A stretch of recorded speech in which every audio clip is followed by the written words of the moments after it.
बिहार की राजनीति की जब भी बात होती है तो ज्यादातर फोकस लालू और नीतीश कुमार के कुनबे पर होती है, क्योंकि लंबे समय तक बिहार की सियासत इनके इर्द गिर्द ही रही। लेकिन इन दोनों के अलावा बिहार में एक और परिवार है जिसका आंगच इतना शुभ होता है कि ये परिवार जिसका रुख करती है प्रदेश में सरकार उसी की बनती है। लेकिन इस बार ये परिवार दोनों ओर है, यानी कि रामविलास पासवान के निधन के बाद परिवार का जो दो फाड़ हुआ था, उसके बाद 2024 के लोकसभा चुनाव तक चाचा पशुपति पारस और भतीजा चिराग पासवान एनडीए में ही थे। लेकिन इस विधानसभा चुनाव में चाचा पशुपति पारस ने एनडीए का साथ छोड़ महागठबंधन का दामन थाम लिया है। इसके बाद से ही बिहार की राजनीतिक समीकरण बदलती नजर आ रही है, क्योंकि ये दोनों खुद को लेकर इस बात का क्लेम करते हैं कि रामविलास पासवान की राजनीति के असली उत्तराधिकारी हम हैं।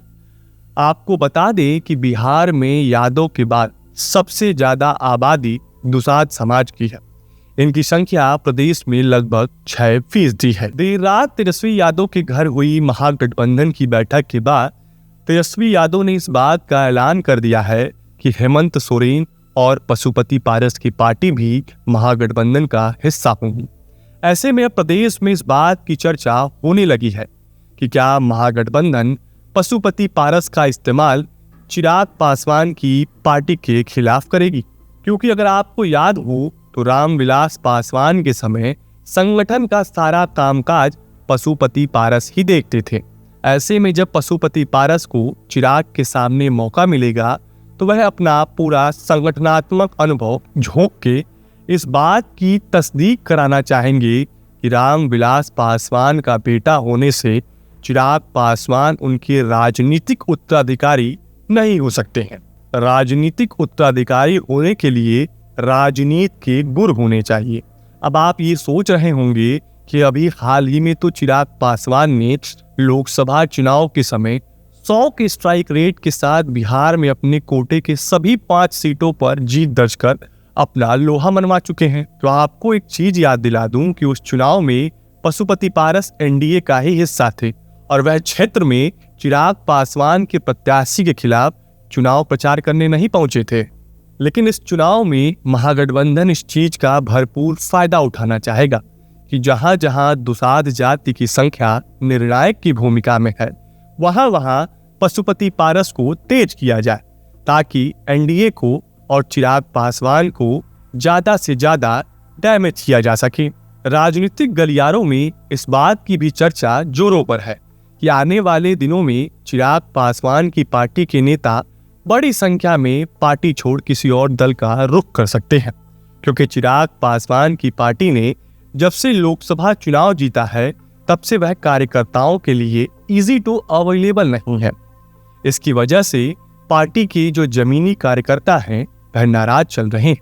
अभी हाल ही में पार्टी के 2 दर्जन से ज्यादा नेताओं ने रामविलास पासवान की कर्मभूमि रही खगड़िया जिले में ही आरजेडी का दामन थाम लिया है और आरोप लगाया है कि वह पार्टी के सांसद राजेश वर्मा के वीआईपी कल्चर से परेशान होकर पार्टी छोड़े हैं।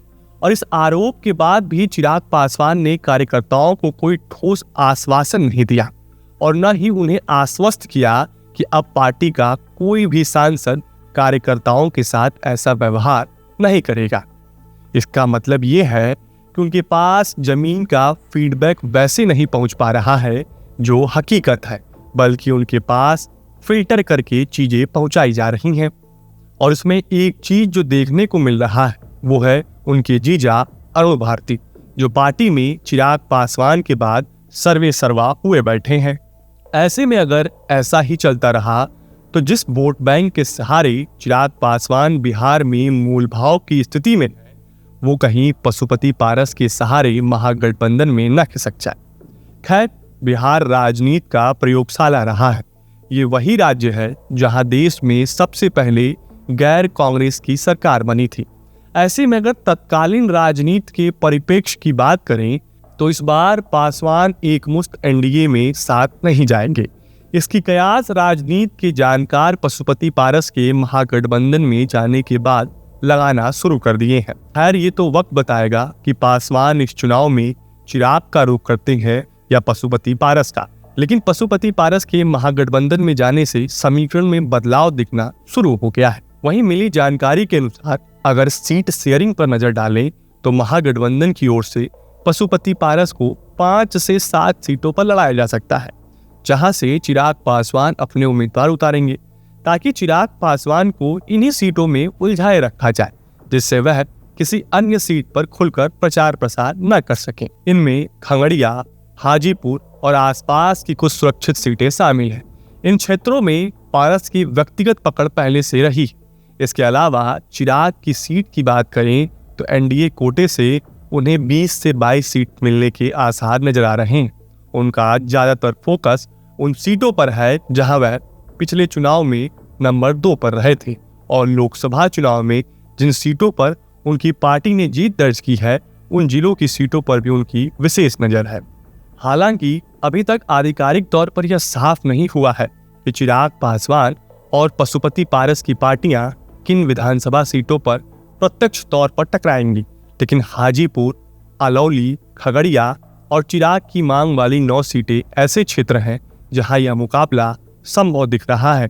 अगर यह टकराव होता है तो 2025 का चुनाव सिर्फ एनडीए बनाम महागठबंधन का नहीं रहेगा, बल्कि यह परिवार बनाम परिवार और विरासत बनाम विरासत की लड़ाई में भी तब्दील हो जाएगा।